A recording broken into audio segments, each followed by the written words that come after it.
오늘은 제가 어떤 법문으로 오늘 저녁을 여러분들을 대할까 하고 조금 이렇게 메모를 해봤는데 요 한 대여섯 가지로 오늘 말씀을 드려야 되겠다. 제일 첫째는 우리가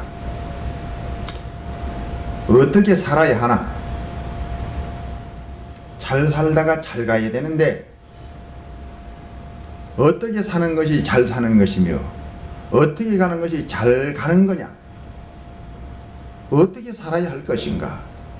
세월은 가만히 있어도 흘러가고 있는데 똑같이 흘러가고 있는 그 세월을, 이 시간은 바로 이 자본금이나 마찬가지인데 똑같은 돈을 가지고서도 잘 사용하는 사람은 성공하는 것이고 사용을 잘못하는 사람은 실패하는 것이 옳시다.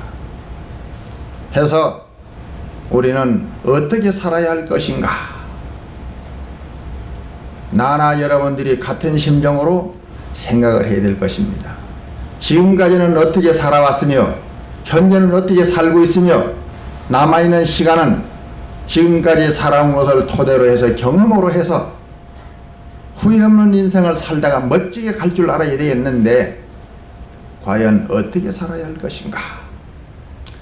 여기에 대해서는 제일 첫째 여러분들이 아다시피 저는 합천 해인사 8만 대장경각에서 하루 5,000배씩 200일 동안 해서 100만 배를 한번 해봤는데 100만 배 한 것이 중요한 것이 아니라 100만 배를 하고 나섰으니 뭘 얻었느냐 하면은 불교는 얻을 바 없는 것으로서 종을 삼는 것인데 얻은 것이 있다고 하면은 바로 방망이를 짊어지고 다니는 사람이에요. 그 방망이 짊어진 방망이로 누구를 맞아야 하느냐? 바로 자기를 맞이하는 겁니다. 때문에 저는 100만 배를 다 하고 난 뒤에 내 스스로 딱 생각을 해보니까 가짜 절 100만 배를 통해서 절은 그렇게 하는 것이 아니라 100만 배의 절을 그 정성을 똘똘똘똘 뭉쳐가지고 한 번의 절로서 그 절이 헛된 절이 아니고 모든 재불보살이 받을 수 있는 전달이 되는 그런 절이 되어야 된다. 바람 불면은 대나무가 끄떡끄떡 하듯이 그런 절은 1000만 배, 100만 배를 해도 몸 운동은 될지는 몰라도 공덕은 되지만은 아직까지 사이클이 제대로 맞아야만이 라디오가 제대로 나오는 겁니다. 그래서 우리는 모래주머니를 많이 치다 보면 거기서 힘이 생겨가지고 올림픽 나가가지고 금메달이 나오듯이 절을 하는 데 있어서 숫자에 집착을 하지 말고 처음에는 숫자를 가지고 절을 하지만은 나중에는 숫자보다는 무게와 정성을 잘 기울여서 절을 해야 된다 하는 것을 저는 느꼈습니다. 뿐만 아니라 이 절이라고 하는 것은 시간을 정해놓고 그때만 하는 것이 아니라 일생을 우리는 참여하는 마음으로 살아야 한다. 참여는 함께 가야 되는 것이다. 해서 우리가 조성예불을 하듯이 하루도 참여를 하지 아니하고 예배를 드리지 아니하면은 마치 세수하지 아니하는 사람과 똑같고 자기 하루 일과를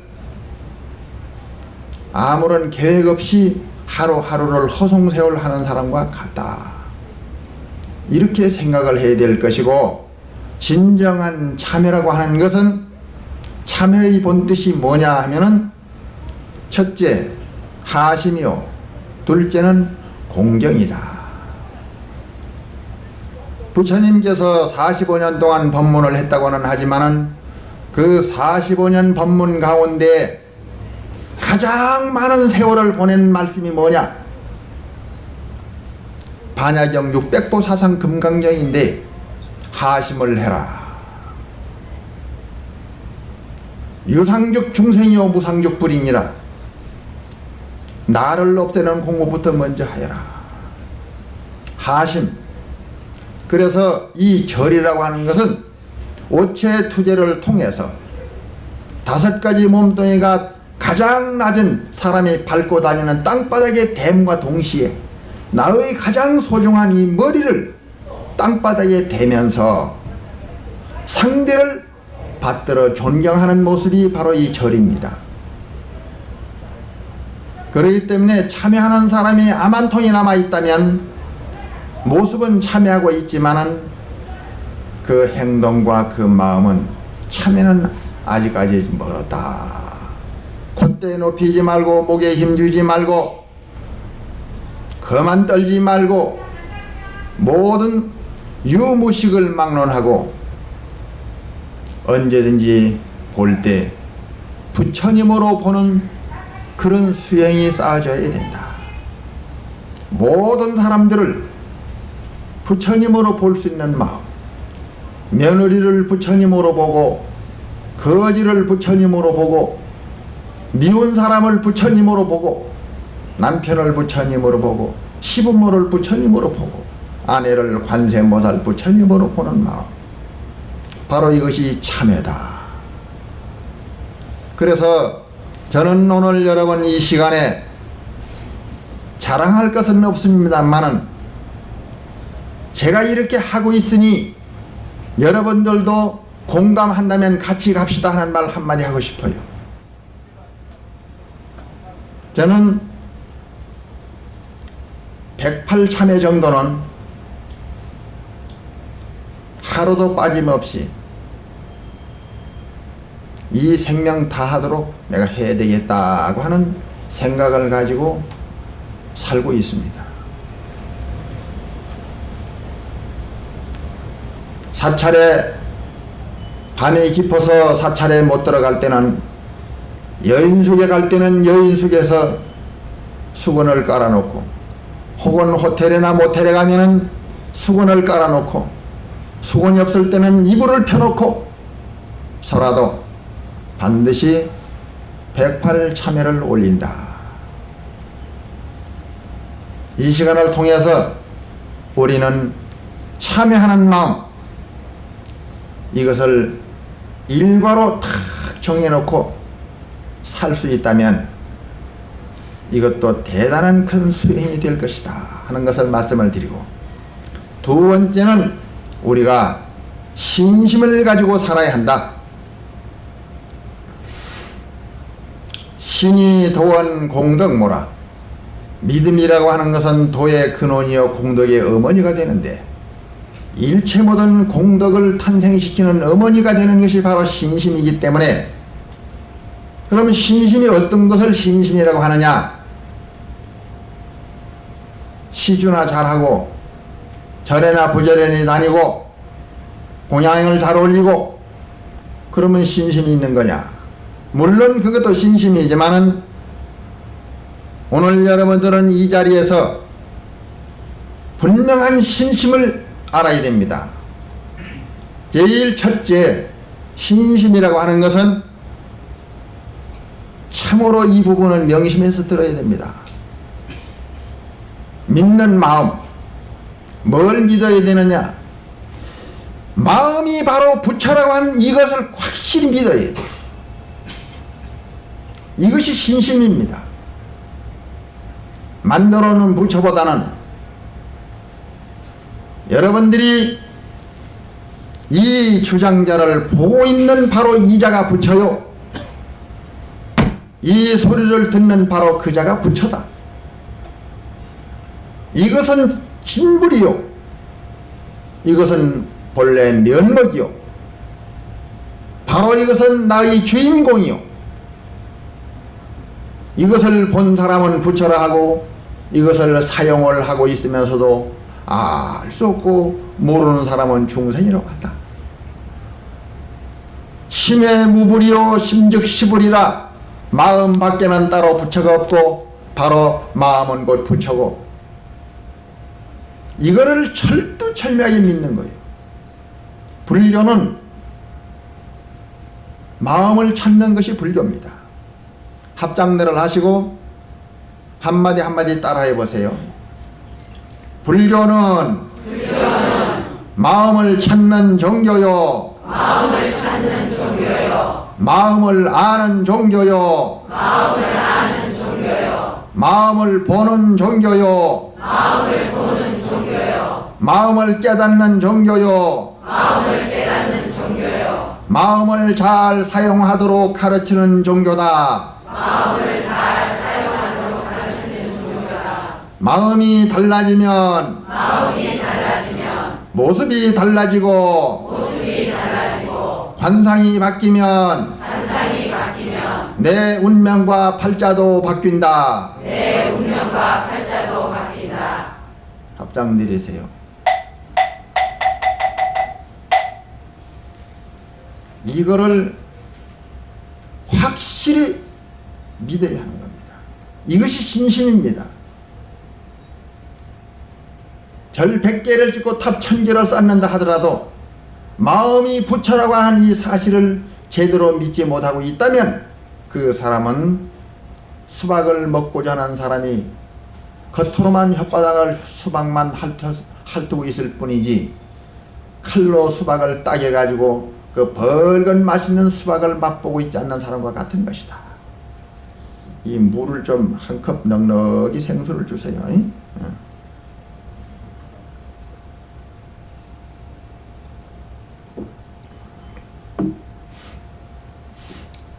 두 번째, 신심이 뭐냐? 신심은 부처님의 가피력을 믿는 겁니다. 관세음보살 한 번 부르면 한 번 부른 공덕이 있고, 남아미타불 10번 부르면 10번 부른 공덕이 있고, 부처님께 절하면 한 번 절하면 한 번 절한 공덕, 1000번 절하면 1000번 절한 공덕. 부처님께 차 한 잔을 올리고 향 한 그루를 올린다 하더라도 반드시 그것은 분명한 공덕이 있다. 부처님의 가피력이 있다. 마치 어떤 사람이 산에 올라가서 야호하고 하면 작게 부르면 야호하고 작게 나오고, 크게 부르면 크게 나오듯이 부처님께 불공을 올리고 기도를 하고 염불을 하고 참여를 하고 주력을 하는 것은 낱낱이 그만한 가피가 있다. 가피가 뭡니까? 더할 가짜에다가 입을 피자. 추울 때는 더해서 옷을 입으면 안 추워지고, 아무리 가벼운 돌이라도 그대로 물속에 놓으면 풍덩하고 가라앉아 버리는데, 무거운 돌이라 하더라도 배에다 실으면 가라앉지 않습니다. 우리들 중생들이 업이 많고 지은 죄가 많다 하더라도 부처님의 가피력을 받게 되면 모든 죄업장도 소멸될 수도 있는 것이요, 또한 뿐만 아니라 하고자 하는 모든 소원도 다 성취될 수 있는 것이다. 저는 여러분들에게, 여러분들 보시다시피 이 해인이라고 하는 이 사람이 그렇게 뭐 대단히 잘난 인물은 아니잖아요. 그런데 이 천하의 해인이가 된 것은 부처님께 기도를 하고 참여를 해가지고, 저는 지금 세상을 살고 있으면서 나보다 행복한 사람이 있으면 한번 나와봐라 그러고 살고 있어요. 왜 그러냐? 부처님께 기도를 하고 항상 이 신심을 믿고 있기 때문에. 제가 처음에 출가할 때 15살에 제가 불교를 알게 되어 가지고 출가를 해서 16살에 중이 됐는데 지금 제가 불교에 입문한 지가 지금 49년인데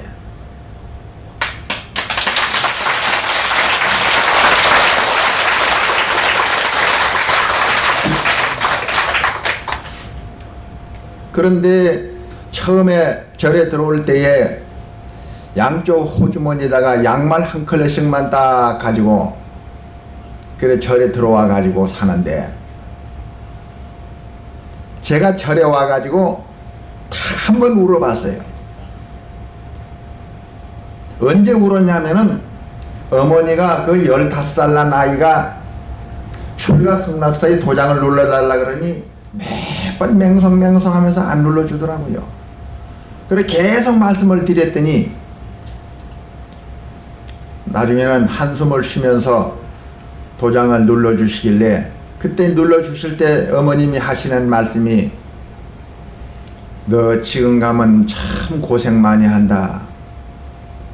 고등학교 졸업을 하고 돈 가지고 옷도 준비하고 나하고 사찰에 가서 내가 부탁을 하고 와야 고생을 안 하지. 네 맘대로 지금 가면은 많이 고생할 거다. 걱정을 마세요. 걱정을 마세요. 큰 소리를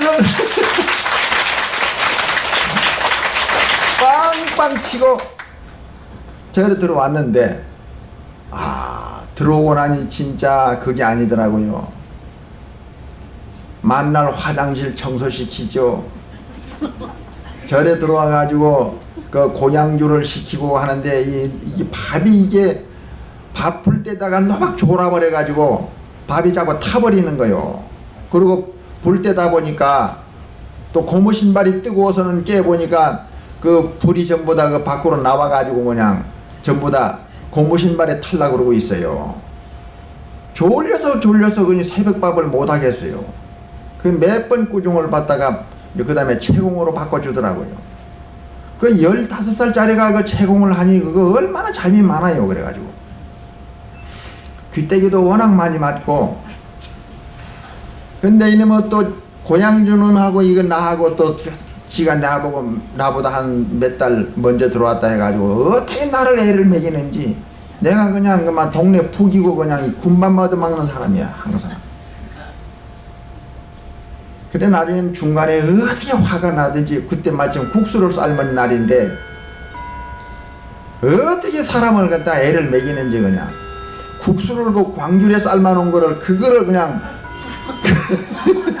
가지고 막 뿌려버렸더니만서도 사방 막 벽에 그만 국수가 막 뭐다 뿌려가지고 붙어 있는데 그리고 막 울었더니 그 보경스님이라는 스님이 덩치가 큰 스님인데 왜 그러냐 해서 와봤더니 그 모양이 벌어졌거든요.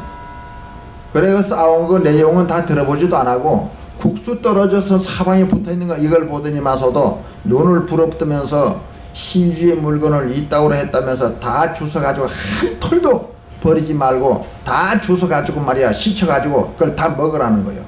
그거를 제가 사흘 동안 그냥 그 국수만 먹은 일도 있어요.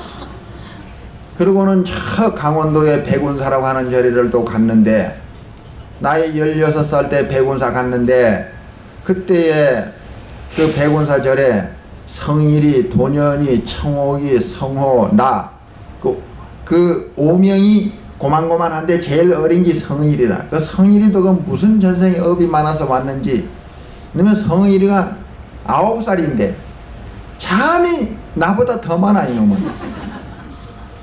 그런데 그 잠이 많으면 아침 예불을 한 명도 빠뜨리면 안 되는 거야. 전부 일어나서 하는데 그 관세음보살 108번 부르는 그 시간에 이놈이 어떻게 자는지 합장하고 있다가 앞으로 쫓아갔다가 뒤로 자빠졌다가 그러면 좀 놔둬도 될 건데 속조보살이 그 할머니가 무슨 또 전생의 업이 있는지 이 성의를 또 그렇게도 막 꼬집어서 비틀어내 그냥 예불하다 말고 너무 운에 있는 거 성의를 또 아프게 꼬집어 제키니까 또 절하다가 말고 그냥 그 자빠져 자가지고 계속 또 침이 장판에 흐르기도 하고 그런 세월을 보내는데 전생에 복이 없어 놓으니까 밥을 제대로 못 먹었습니다. 그때 밥만 좀 제대로 줬더라도 내가 키나 좀 더 클 거라. 풀만 먹는데 그러면 밥을 먹는데 어떻게 또 감자를 많이 주는지. 감자 그러면 너무 먹으니까 먹기 싫어가지고 감자 서너 개만 빼버리면은 밥에서 굴이 생겨가지고 밥이 몇 숟가락 안 되는 거라. 그런데 그때 그 청월 스님이 주진데 그 스님은 다른 법문은 못 하는데 밥 먹을 때 또 그 밥 먹는 법문을 하나 하는 것이 하나 있어. 그때 그 법문 내가 지금도 잊어버리지 않습니다.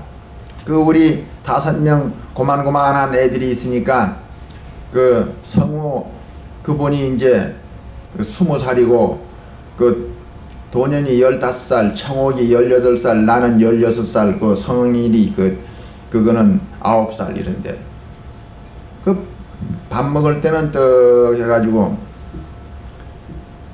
너들은 잘 명심해서 들어야 하느니라. 사람은 성공할 사람인지 이 다음에 실패할 사람인지를 볼 때는 밥을 먹는 것을 보면 아느니라. 저 서울이나 가면은 국회의원이나 장관이나 판검사 이런 사람들은 보면은 허리 낭창해가지고 밥을 적게 먹어.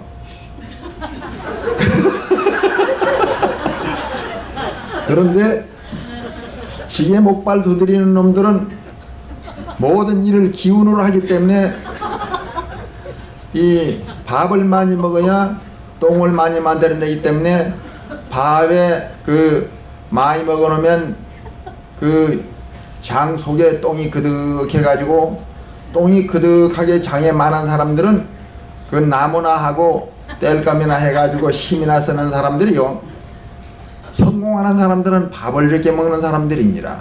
그래가지고는 또 그래가지고 그 가반 돌려봐. 그러면 이제 가반이 뭐냐면 밥 덜을 사람 덜어라 이거거든요. 그러지 않아도 밥이 모자라는데 그 추지 스님이 또 밥 먹을 때마다 그 하여간 사골도르르 그 법만 하니까 그래도 곱게 보인다고 밥을 덜기는 덜는데 아까워가지고 그 밥 그 폭 들어간 대로 밥을 덜게 되면 많이 들으니까 숟가락을 뒤집어가지고 납작하게 이걸 덜어낸다고요. 그렇게 해서 너무 때가 그리고 하루에 나물을 6점씩을 해야지만 점심을 주는데 그 점심도 김치밥입니다. 김치를 많이 썰어 넣어서 밥을 해가지고 주는데 나무 안 하는 날은 날 나쁜 날, 눈 올 날 이런 날은 그날은 점심 없어요. 이제 나무 하는 날은 점심이 있고. 그래서 이 옷을 누가 한 번 해주는 사람도 없고 런닝 하나 사주는 사람도 없고 한 번 돈 주는 사람도 없고. 그래서 제가 떨어진 옷만 입고 단벌 신사로 사는데 속옷을 빨 때는 두루마기를 입고 전부 옷을 다 벗어서 팬티까지 다 벗고 저 돌파구니에 좀 말려뒀다가 나중에 마르면은 그거 입고 두루마기를 또 벗고 그럽니다. 그렇게 사는데 나무하러 가다가 나무가 걸려가지고 떨어지면 옷 떨어지면 6짐을 똑같이 해야 되는데 바느질 할 시간이 없습니다. 저는 오늘 이 부처님 앞에서 진실을 제가 말씀을 올립니다. 그럴 때에는 이 옷을 여러분들 머리 묶듯이 칡렁쿨을 그걸 뜯어가지고 움켜져가지고 뜯어진 데를 이렇게 짬매놓고는 나무 해놓고 저녁에 와서 그걸 바느질을 해야 돼요. 그렇게 살아나가는데 한 번은 그 스님이 주문진 가고 난 뒤에 고양주 보살님이 허리가 기역자로 꼬부라진 할머니인데 그 할머니가 걸음을 걸을 때 그냥은 못 걸어요. 이렇게 한번 흔들면서 발자국을 옮겨야 옮기시는데 이빨은 하나도 없이 다 빠져버렸고, 그 할머니가 흔들면서 그 우리 그 빨래 하는데 와가지고 밥을 해가지고 바가지에다 퍼가져 와가지고 빨리 퍼먹어 하면 우리는 주지가 그 주문집 내려가서, 주지 있을 때는 밥을 우리한테 못 주는데 어린 것들이 너무 못 먹고 골고 있으니까, 그래 그 바가지에다 밥을 퍼가져 와가지고 주문집 내려가고 난 뒤에 그 불쌍했던지 그 빨래하는데 와가지고 바가지를 가져와서 그 주면 우리가 빨래하다 말고 그냥 손으로 반찬도 없이 그냥 막 집어먹었어요. 그거를. 그렇게 그걸 살았는데, 그때도 안 울었어. 그때도 안 울었는데 언제 울었냐, 남이 밭을 빌려가지고 3,000평 밭을 빌려가지고 감자를 심는데 어떻게 그러면 또 감자가 왜 그렇게 잘 되는지 잘 되면 일꾼들을 그걸 파서 해야 될 텐데 일꾼들을 안 돼가지고 우리 5명이 그걸 전부 파가지고 옮겨야 됩니다. 지게로다가 산 하늘을 넘어야 돼요. 무거운 짐을 이는데 우리가 중간중간에 가다가 쉬고 얘기하다가 하는데 그 청월 스님이 딱 벌써 시간대가 올 때가 되는데 안 오고 이것들이 희다 끓이고 놀고 온다 싶어 놓으니까 왜 이래 늦어? 50m씩 따로 가. 따로. 그래서 50m씩 따로를 가는데 얼마나 힘이 들든지 그래 코피가 슉 흐르더라고요. 그 코피 흐르기 전에 눈물 안 났는데 코피가 쭉 쏟아지는데 그때 어머니 생각이 딱 나는 거요. 너 지금 가면은 고생 많이 하는데 몇 년 후에 나하고 같이 돈 좀 가지고 가면 될 텐데 너 후회한다. 어머니가 그 말씀을 했는데 오늘 코피 쏟는 걸 우리 어머니가 보면은 어머니도 울겠구나. 그 생각을 하니까 내가 눈물이 나요. 그때 내 중노릇한 처음으로 그때 한번 울어봤어. 그리고 그 후에 군인 가기 전에 내가 참선방 18살 때부터 동화사 금당의 효봉스님이 시봉을 하면서 그 참선을 하는데 나는 또 다른 건 모르는데 지금 원로스님 돼 있는 원명스님이 시봉을 그때 했는데 나는 그 큰 스님 팔다리 주물러 드리고 이제 목욕할 때 떼밀어 드리는 걸 그걸 내가 했는데 희한하게 그 효봉 큰 스님께서 틀니를 했는데 틀니가 좀 빡빡하게 돼 있어. 근데 이걸 하루에 한 번씩 그걸 소지를 해야 되는데 이 원명 스님이 시자지만은 그걸 뽑아내는 때 큰 스님이 아파하는 거라 그냥 제대로 못 뽑아가지고 그거 뽑아낸데 내가 왕초야 완전.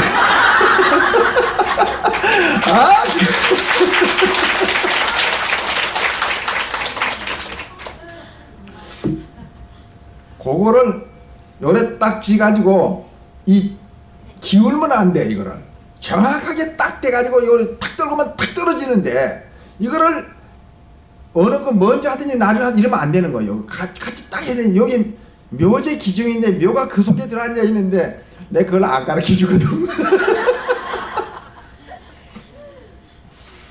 그래서 항상 효봉스님께서 나를 교육해 주고 그거 틀리 뽑을 때는 내가 꼭 나를 불러서 그래 뽑도록 해주시고 그랬는데 참 살아보니까 참 도인은 도인이요.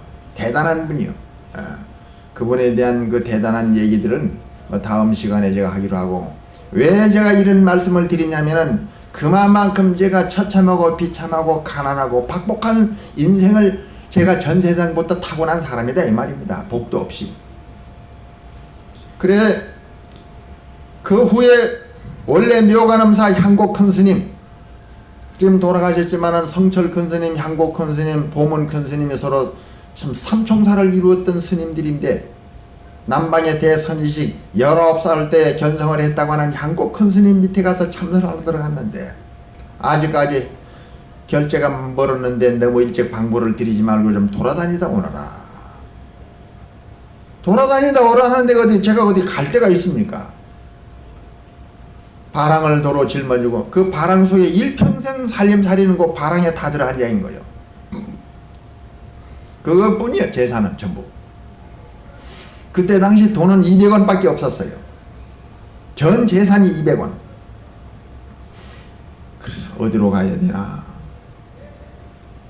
밖에 나오긴 나와가지고 동쪽으로 가는 버스도 한번 구경하다가 탈까 손들까 말까 하다가 또 서쪽으로 가는 것도 한번 이거 탈까 말까 하다 주자 하다가 갈 데가 있어야죠. 아무 데도 오라는 데도 없고. 그래서 고무 신발 가지고 점이나 한번 쳐봐야 되거든요. 고무 신발 탁 차니까 앞으로 가면 된다. 앞으로가 어디냐? 강원도 그러니까 옛날 그 백운사 그 남하고 살던 그절 생각이 다른 데는 없어. 그래서 그때부터 부산 원래 묘관암사에서부터 걸어서 강원도까지 15일 동안 하루 100리씩을 걸어서 15일을 그래 강원도 옥계까지 가가지고 참 마지막 거기서 강릉 시내 포기단까지 또 도착을 해서 도량석을 하는 것을 보고 그 대체성도 곱게 생각해주고 그 사천왕 스님이라고 하는 스님 그 보현사 정화를 하면서 칼을 맞고 그냥 몽둥이를 맞아서 그냥 병을 얻어 가진 스님인데 자기 절에 부전 스님이 없다고 우리 절에 가서 기도하고 살자. 그래서 제가 거기 가서 100일 동안 묵언을 하면서 하루에 3,000배 4,000배를 했던 것이 절하는 데 대한 그 처음 시작이 돼 가지고 그래서 제가 이 기도의 좋은 것을 제가 알게 됐는데 그 후에 만행을 하면서 강원도 원주에서 강릉까지도 가야 되겠는데 530원을 줘야지 강릉까지 차를 탈 수 있는데 돈은 130원 밖에 없었어요. 그래서 차장한테 나는 130원 밖에 없는데 강릉까지만 좀 태워달라고 미리 돈을 없다고 얘기를 하니까 그 돈 가지고는 나는 말 못하니까 기사님한테 얘기해 보세요. 그래 또 그 사람들 많은데 또 기사님한테 또 얘기를 했습니다. 아마 지금 여러분들이 그 중에 있었다면 그 이야기하는 그 동자성한테 그래도 돈 그 몇백 원 좀 줄 수도 있을 건데 박복해 놓으니 신도가 없던 모양이라 그 돈 보태준다는 사람 아무도 없고 그 기사가 하는 소리가 530원이나 드는데 130원 가지고 어떻게 강릉까지 간단 말이요. 130원이치만 딱 차 태워주고 중간 내려버린다는 거라. 그래서 겁이 나가지고 그걸 못 가고 그 원주에 모래기절이라는 데 찾아가니까 비구니 스님이 주진데 거기 가서 등 발라주고 저녁에 이제 경을 읽었어. 그때 이제 발심수행장을 읽었는데 부지불지불이 장엄정열공원하다급피에 사요 고행이요 중생이 운해와 태문은 경을 읽으니까 이 비구니 노장이 그 경잉 소리 듣기 좋으니까 내 잠을 못 자는데 내 방에 와서 경 읽다가 내 잠들면 가는 거야. 그래서 내가 그 비구니 스님 그 잠자는데 누워가 있을 때 경 읽어줘서 잠 잘 오도록 그걸 며칠 해줬더니 그래 강릉까지 가는 그 차표를 또 끊어줘가지고 내가 가고 내가 그런 기억이 지금도 납니다. 그래 부산에서부터 그 걸어서 강릉까지 갈 때 돈이 없기 때문에 얻어먹으면서 갔어요. 참 얻어먹는 게 처음엔 너무너무 부끄럽더니만은 진짜 3, 4일 굶으니까 안 오면 먹을 수가 없어. 그래서 그냥 얻어먹기 시작하니까 한 2, 3일 얻어먹고 나니까 완전 이거는 배짱이 들어가지고 이제 거지 얻어먹는 거는 나는 완전히 도가 튄 사람이에요. 그래서 거지들도 한평생 그래 사는 것 같아요. 부끄러운 거 하나도 없어지더라고요. 이왕 얘기가 나왔으니 중간에 한 토막만 더 얘기를 하겠습니다. 그때 배가 고파서 절을 찾았더니 그래 저 절이 있다 그래서 가니까 그 영해 그 영덕 그 부분인데 그 모래사장에 가까웠고 바닷가가 가까운 절인데 절을 찾아보니 그 절에 오징어가 쫙 늘어났더라고요. 그 줄을 쳐가지고 그 오징어 밑으로 사람이 이제 키 가지고 들어가야 돼요. 절 앞마당에 오징어를 너무 많이 늘어났어요. 뭐 그렇거나 말거나 뭐 가보니 대처성이 이제 주지하는 절인데 점심 좀 얻어먹으러 왔습니다. 그래 보니까는 그때 호통을 한번 받았어요. 대처성한테. 지금 시간이 몇 시고? 중이 절구석에 돌아다니면서 밥을 먹으면 때를 알아야지. 오후 2시간 넘었지 않는가? 밥 없어! 그러는데 참 그 처녀가 하나 있는데 보니까는 내가 불쌍했던지 아버지 밥이 있는데요.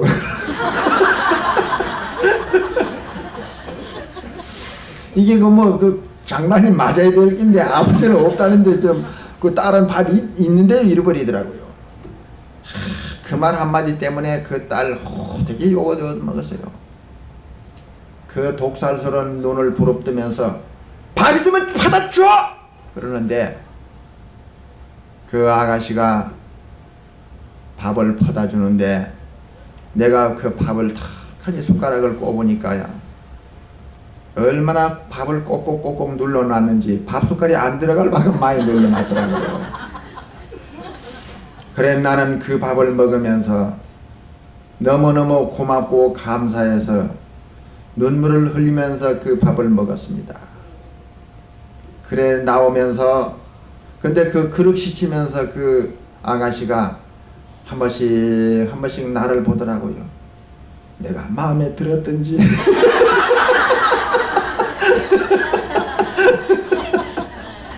아마 불쌍했던 모양이야. 그래 참 나와가지고 그 절에 있는 스님 딸이 뭐 하는 사람이냐 물었더니 국민학교 선생이라 그러더라고요. 그래서 지금 나는 그때부터 시작해서 국민학교 선생님 하면만 무조건 좋게 보이는 거야.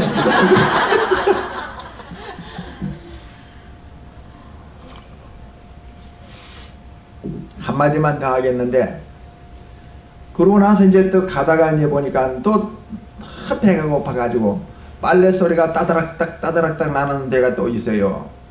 아, 한번 가봐야 되겠다 싶어서 그 소리를 듣고 그 집에 가니까는 할머니가 그래 이 빨래를 그 다듬이를 하고 있는데 지나가는 중이 배가 고파서 밥 좀 얻어 먹으러 왔습니다. 그러니까 밥 없다 그래요. 그래서 아, 조금이라도 찾아보세요.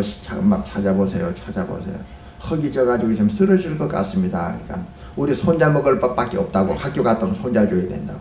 그러면 그거라도 반이라도 주세요. 그러니까 그 반을 갖다 주는데 2숟갈 뜨고 나니까 밥이 없어요. 그래 그걸 먹고 이제 나오다가 그거 뭐 그까지 가지고는 너무 배가 고파요. 그런데 감나무에 보니 감이 너무 잘 달렸어. 그래서 그걸 좀 따먹어야 되겠다 싶어가지고 도로 들어가가지고 저 한마디 할 얘기가 있는데 뭐요? 저 감나무에 감이 많이 달렸네요. 그래서 그 감 한 서너 개만 따먹으면 좋겠다니까. 아 어떻게 욕을 하는지 뻔뻔스럽게 말이야. 밥을 얻어먹었으면 고맙다 소리하고 갈 일이 마요. 감까지 달란다. 못 줘! 그래서 그 감을 못 얻어먹었어요 지금. 지금 생각해보면은 전부 다 아름다운 추억이고 그런데 얼마나 복이 없었으면 그래 감나무에 그 감도 못 얻어먹고 그래 밥도 한 그릇도 못 얻어먹고 그 손자밥 반밖에는 못 얻어먹어요. 이런 것은 전부 다 지금 저는 곰곰이 생각해보면은요 전생에 복을 많이 못 닦았어요. 난 그렇게 생각을 합니다. 대구에서 해인사 들어가긴 들어가야 되겠는데 차비가 없어가지고 해인사 들어가는 스님 들어간다 하니까 나도 표 하나 끊어줄 수 있나요? 끊어줄 수 있다 했을 땐 들어가지 없고 뭐, 내 핏밖에 없다면 그때 못 들어가고 그랬었어요. 그래서 떨어진 옷만 제가 15년을 입은 사람입니다. 완전히 이거 떨어진데 구멍을 떼어야 되겠는데 뭐 헝겊이 또 있어야지. 헝겊이 또 찾을 수가 없어요.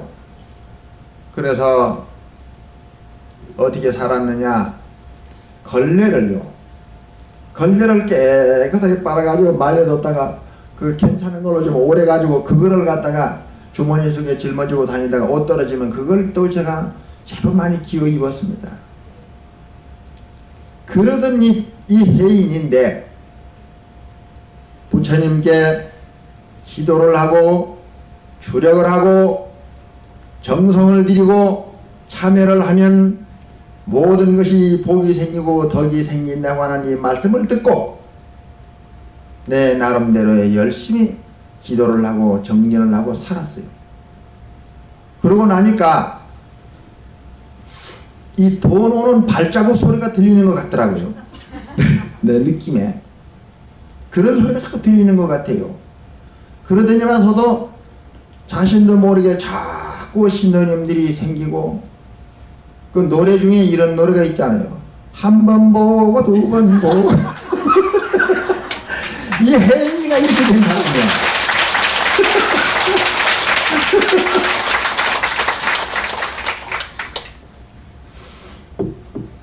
나를 두 번, 세 번만 보면은 무엇이든지 나한테 막 주고 싶은 생각이 막 난답니다. 누구든지. 그리고 처음에는 이 혜인 스님이 못생긴 얼굴처럼 보이는데 보면 볼수록 자꾸 보고 싶어지고 잘난 사람으로 보인다는 거예요. 이게 무슨 힘이냐? 부처님이 가피력입니다. 부처님이 가피력이에요.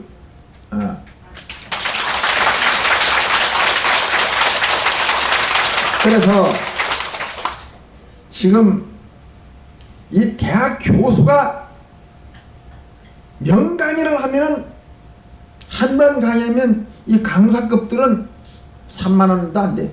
3만 원 한 번 강의하면. 최고의 유명한 교수가 한 번 강의하면은 10만 원 내지 20만 원 받습니다. 이 천하의 혜인이가 오늘 법문하러 들어오기 전에 이미 100만 원 선고를 받은 사람이에요.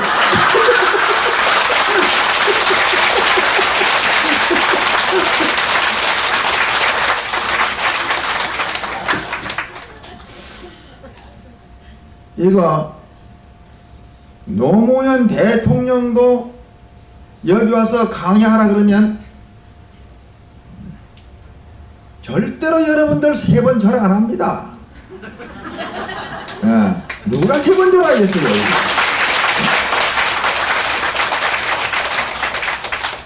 그래서 저는 1980년도에 그때 제주도에 약천사 들어갈 때 제가 이것도 부처님 앞에서 제가 진실로 양심에 분명한 제가 이야기 한마디를 하는데 31만 원도 없었고 딱 30만 원 있었어. 30만 원. 내 전 재산이 30만 원. 나이 40대 돼가지고 딱 30만 원 있었어. 온통 모든 재산 싹 긁으니까 30만 원. 그걸 가지고 제주도 약천사 주지로 들어갔는데 이 들어가는 보니 자 전기도 없지 전화도 없지 참 약천사 가난한 절이었습니다.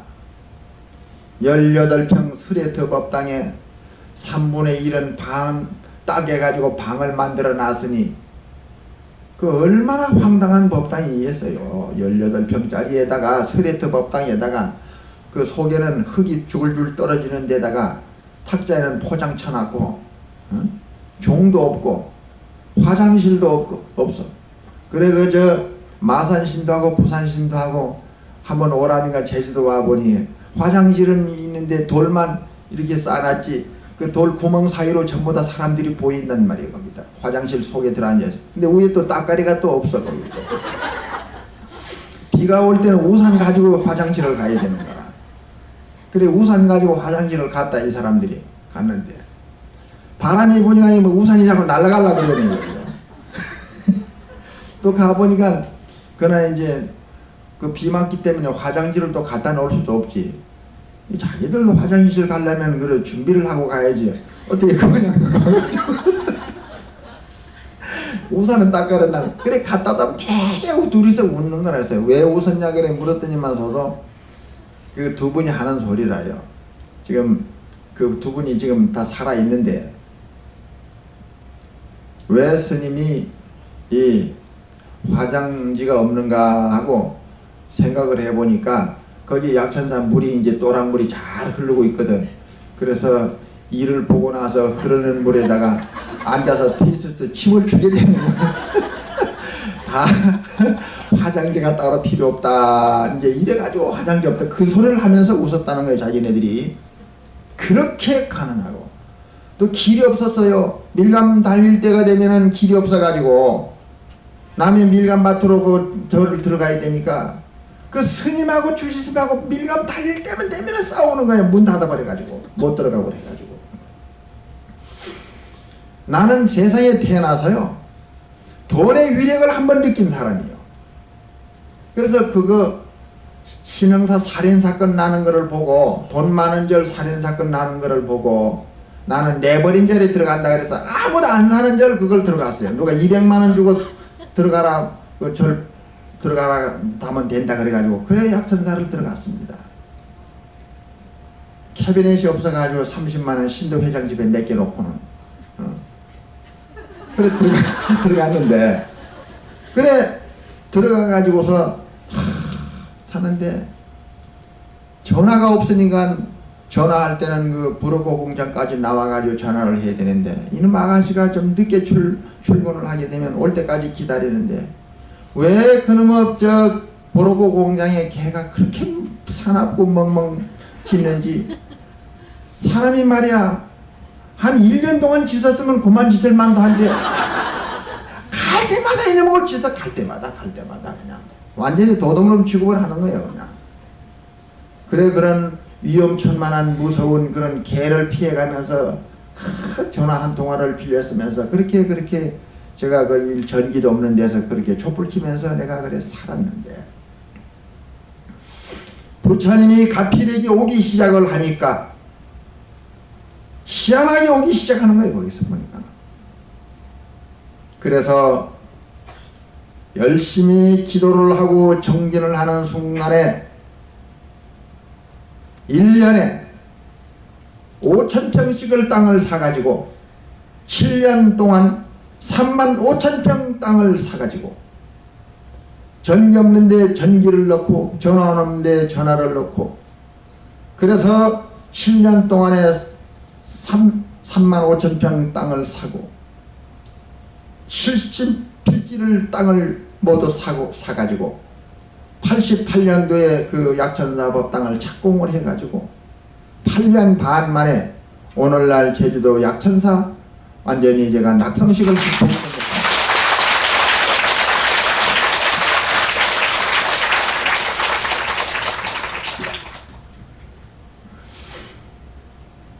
그래서 저는 이 부처님 가필을 믿습니다.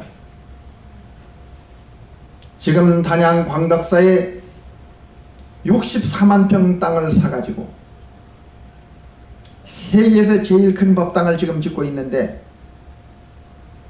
그 대웅전에는 아직까지 세계에서 대웅전에 엘리베이터 4대가 설치된 대웅전이 없습니다. 그 지금 대웅전에 엘리베이터 4대가 지금 설치가 돼가지고 지금 설계가 지금 돼서 상당식을 끝냈고 그 대웅전 안에 전 세계적으로 대웅전 속에 방이 100개가 마련된 법당이 없습니다. 그 대웅전에 지금 방이 샤워실 딸린 방이 100개가 마련이 되고 또 5층에 올라가 가지고 부처님을 금동 대볼로 앉히는데 앉아있는 부처님 키가 아파트 10층으로 지금 올라가도록 설계가 돼서 지금 진행하고 있고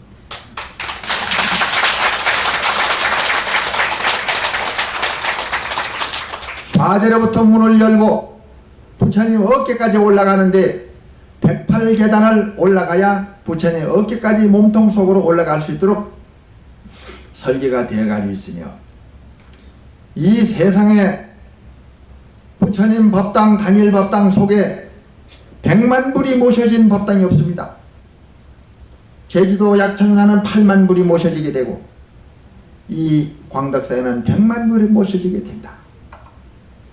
그래서 이 모든 힘은 부처님이 가피력이기 때문에 모든 부처님은 이 불쌍하고 가난하고 처량한 이 해인이를 돌봐주심으로 인해서 모든 일은 겁을 내지 말고 진행하라.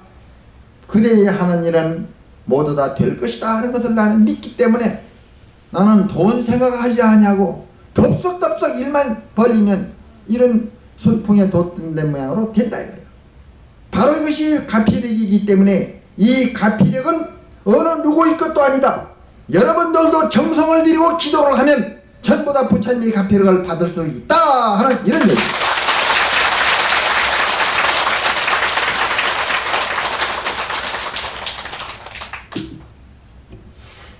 이것이 신심입니다.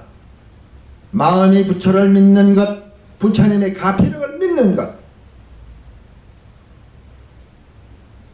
또한 인과를 믿는 것이 이것이 신심입니다. 내가 업을 지으면 업을 지은 만큼, 복을 지으면 복을 지은 만큼 분명히 받는다 하는 겁니다. 가사백천겁이라도 한량없는 무량한 세월이 지나간다 하더라도 소작업은 불망하여 지은 업은 사라지지 아니해서 반드시 받고야 만다. 내가 하는 말, 내가 하는 행동, 내가 쓰는 마음, 내가 짓는 표정 하나하나가 모두 다 씨가 되어서 남의 마음을 아프게 하는 자여 반드시 내 마음이 아플 때가 올 것이다. 남을 괴롭히는 자여 괴롭힘의 씨앗을 뿌린 자는 괴롭힘의 꽃과 괴로움의 열매가 바로 그대일 것이다. 남을 기쁘게 하고 즐겁게 하고 편안하게 하고 복되게 하고 이익되게 하고 고맙게 하고 감사하게 하는 자여 바로 그러한 열매가 그대의 몫이다. 바로 이것이 인과입니다. 인과를 분명히 믿어야만 되는 겁니다. 예를 들어서 남의 것을 도둑질을 해가지고 한평생 그 사람한테 걸리질 아니해가지고 이 세상을 떠났다 하더라도 그것은 분명히 해결된 것이 아니기 때문에 이 다음 세상에는 10배, 100배로 그 사람한테 내가 사기를 당하고 도둑질을 당할 수밖에 없는 운명과 팔자를 가지고 오는 거다.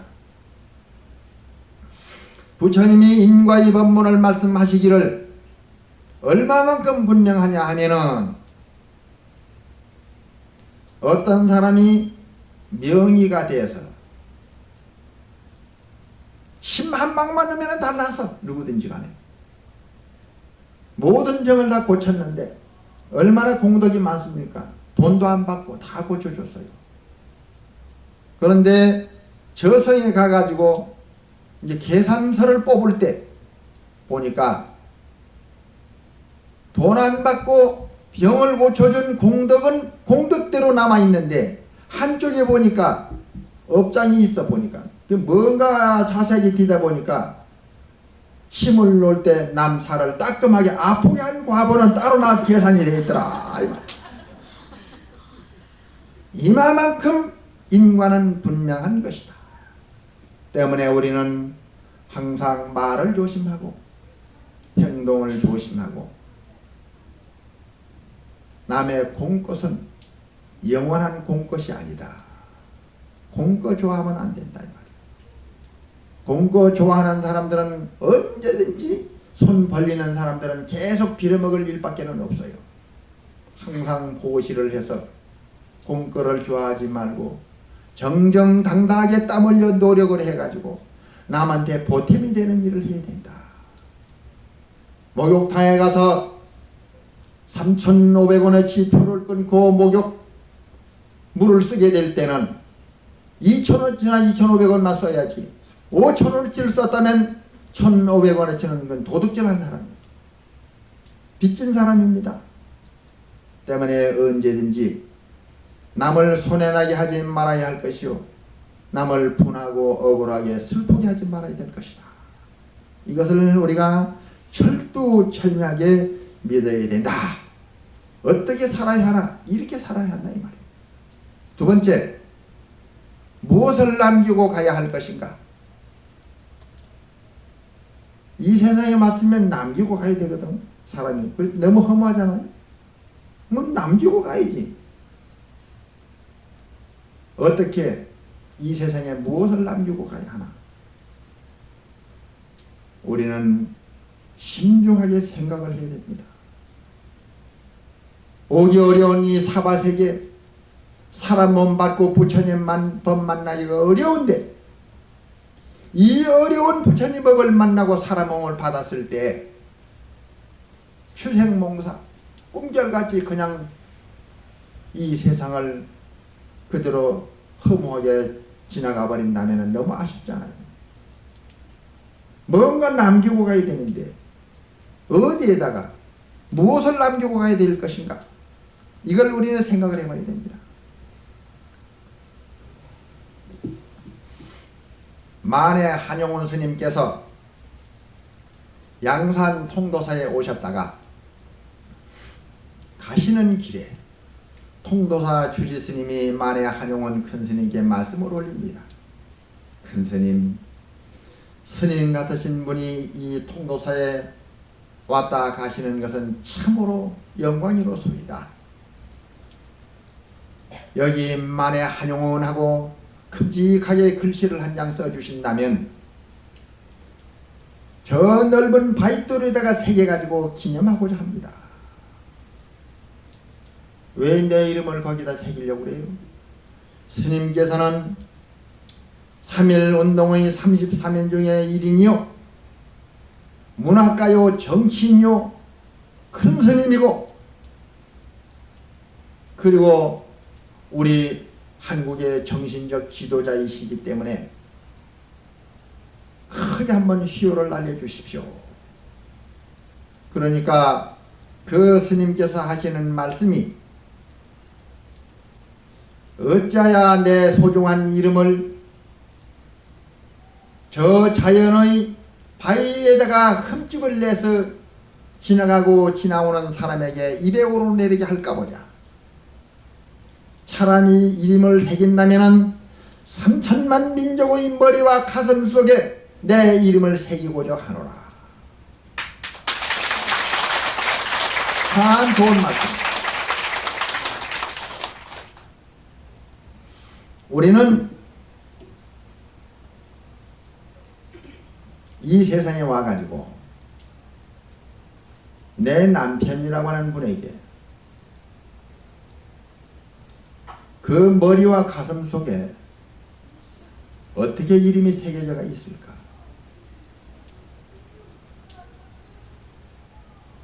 혹은 내 아내에게 남편으로서 어떤 이름이 새겨져가 있을까? 술주정뱅이, 폭력꾼, 바람둥이, 배신자. 저는요 오늘도 잠깐 누구를 만났는데 그렇게 가슴이 뻐근하고 아프더라고요. 젊은 여인이 시집을 가서 얼마 안 됐는데 그 시집 오기 전에는 그렇게 한 달에 450만 원씩 보장을 해가지고 생활비를 주겠다 그러고 그래서 금이야 오기야 평생 나를 믿으라 그러고 그래 결혼을 그래 했답니다. 했는데 1년이 됐을까 말까 했는데 450만 원이 이제는 한 달에 일주일에 20만 원씩을 쳐주겠다 그래서 차라리 그러면 100만 원만이라도 달라고. 그래서 지금 450만 원이 100만 원으로 줄었는데 막 이 여자 저 여자 상대를 하면서 밤 2시에 들어오고 그렇게 애를 먹이고 그래서 이 여자가 빼짝 말라버렸어요. 그래서 아파트에서 창문 열어놓고 그 공기를 쏘이면서 그렇게 하루하루 사는 것이 그야말로 창살 없는 감옥처럼 이 세상에 꿈도 희망도 나는 다 사라졌다 그러고 그렇게 지금 목숨은 아직 살아있지만은 점점 죽어가고 있더라고요. 또한 엊그제 인천에 가서 제가 49제 법문을 했는데 38세 난 젊은 여인이 그날 마침 남편은 그날 들어오지를 않았는데 18개월 난 어린아이를 두고 6살짜리 어린아이를 두고 심장마비로 죽었어요. 그날 가서 법문을 하면서 얼마나 모두 흐느껴 우는데 저도 같이 법문을 하면서도 눈물이 그려나더라고요. 젊디 젊은 나이에 참 행복을 누리면서 남편이 사랑을 받아야 할 귀한 집 딸 자식이 어떻게 남자 잘못 만나가지고 한 세상 저렇게 되는가 하는 그 사람의 마음과 머릿속에 어떻게 새겨져가 있겠습니까, 남편이. 그래서 우리는 만나는 사람의 머리와 가슴 속에 어떤 이미지를 심어주고 있는가, 이걸 생각을 하면서 살아야 되는데